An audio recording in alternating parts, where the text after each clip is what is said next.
그렇습니다만은 우리가 그 영어를 한국에서 처음 오신 분들이 아까 처음에도 말씀하셨습니다만은 대개 우리가 이제 그 영어를 할 때 제일 힘든 게 뭐냐면 한국말로 바꿔가지고 내가 저거를 그럼 문을 닫아라 이거를 얘기할 때 지금 미국말 그냥 이렇게 한 그룹으로 하는 게 아니고 네.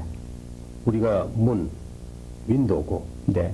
닫아라 그러니까 이걸 클로즈 이렇게 해가지고 이제 생각을 해가지고 그걸 또 문법에 의해서 여긴 동사가 먼저 나가니까 동사부터 넣어야 되고 뭐 이래 문법 하니까 이 상당히 그 힘든데 지금 말씀 뭐냐면 그냥 그 문에 대해서 클로즈 도어, 오픈드 도어 그렇게 해서 그 문장을 배워라 이거죠. 그렇죠.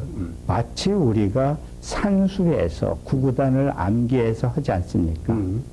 그럼 굉장히 쉽고 빠르게 처리할 수 있기 때문에 그런 겁니다. 그래서 영어도 그런 그룹 오브 워드를 그냥 그렇게 끊어서 의미 캐리하는 것을 끊어서 그냥 그것만 암기하면 쉽게 얘기를 계속 이어나갈 수가 있습니다. 미국 사람들 말하는 거 가만히 보십시오. 대부분 그렇게 그룹 오브 워드로 on and on and on 이렇게 해 나가거든요. 우리도 그렇게 유창하게 말할 수가 있습니다. 근데 그게 계속되는 그 반복이 돼야 되겠죠?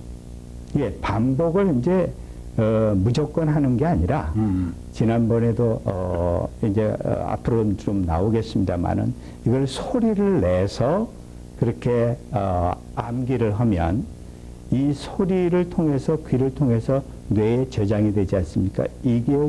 이것이 기억을 되살리는 결정적인 역할을 합니다. 네. 근데 그 이제 뭐 저는 뭐 스페니시 여기서 조금 이렇게 뭐 그냥 주워 들은 얘기입니다만은 영어보다는 스페니시가 이렇게 그 우리나라 말하고 좀 이 어순 문법이라든지 이런 게 좀 비슷해서 조금 영어하고 좀 달라서 그런지 좀 쉬운 것 같아요, 그게. 그렇지 않고요. 네. 스파니시도 그 인도 유러피안 어족에 속하기 때문에 어순이 영어하고 거의 같습니다. 아, 그래요? 예를 든다면 우리가 이제 LA 수페리어 코트 같은 경우에는 히스패닉이 많이 살기 때문에 이제 스파니시 동시 통역을 합니다.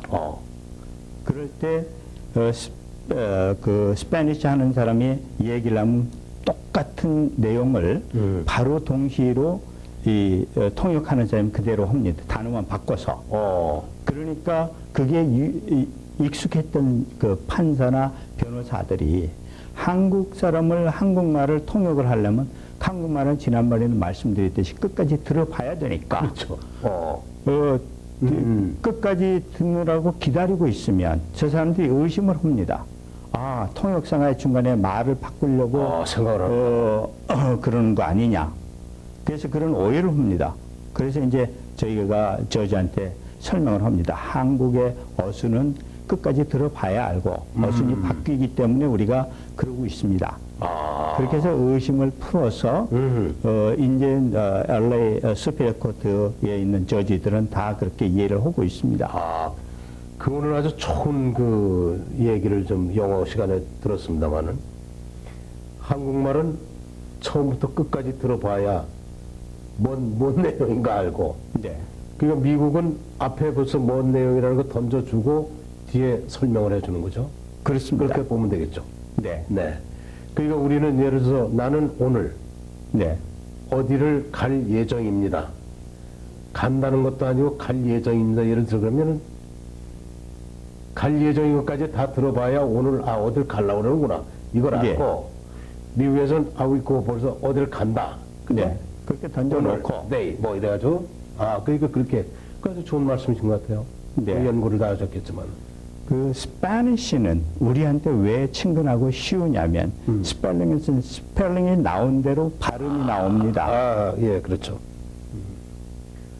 그래서 우리가 우선 영어를 읽으면 영어가 단어가 쭉 나오는데 이거를 소리를 어떻게 내야 될런지 일정하지 않거든요. 그래. A 하나만 가지고도 N지, 안지, A인지 여러 가지 소리를 나올 수가 있기 때문에 그것을 여태까지는 그 영어 회화책에 보면 앞부분에 영어 소리를 어떻게 낸다고 하는 구체적인 설명이 쭉 들어가 있습니다. 그런 것은 영어를 지식으로 알고 머리를 써서 그때그때 영어 발음을 내도록 그렇게 가르쳤습니다. 그러면 머리만 홀동이 오고 그렇게 소리를 제대로 낼 수가 없습니다. 마치 우리가 이런 겁니다. 저기 교회 성가대나 이런 데서 노래를 배우는데 악보를 보면서 노래를 합니다마는 먼저 지휘자가 먼저 선창을 해줍니다. 그런 그 멜로디를. 그러면 그걸 듣고 그렇게 따라서 하면 정확한데 네. 그렇지 않으면 사실 어렵습니다. 소리를 내기가. 그렇군요. 그래서 오늘